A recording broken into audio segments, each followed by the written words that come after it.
ইতিমধ্যে বাংলাদেশ টিম ইন্ডিয়ায় চলে এসেছে ক্রিকেট খেলার জন্য। এর মধ্যে তাদের টিমের ক্যাপ্টেন নাজিমুল হোসেন শান্ত একটা বড় বিবৃতি দিয়েছে 15ই সেপ্টেম্বর। উনি বলেছেন যে তাদের কাছে কিন্তু এই ট্যুর অনেকটাই শক্ত হতে চলেছে, কিন্তু তারপরেও তারা কিন্তু অনেকটাই আশাবাদী, কেননা রিসেন্টলি তারা পাকিস্তানের সাথে টেস্ট সিরিজ 2-0 ব্যবধানে জিতেছে।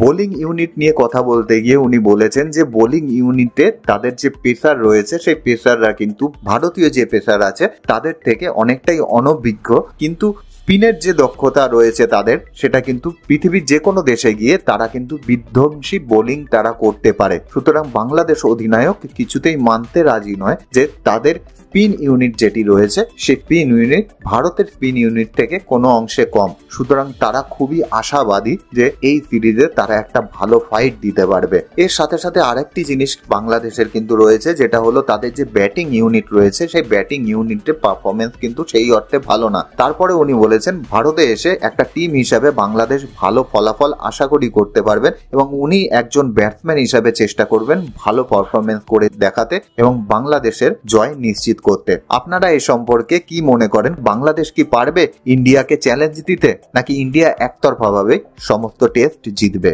আপনাদের কি মতামত কমেন্ট সেকশনে অবশ্যই জানাবেন।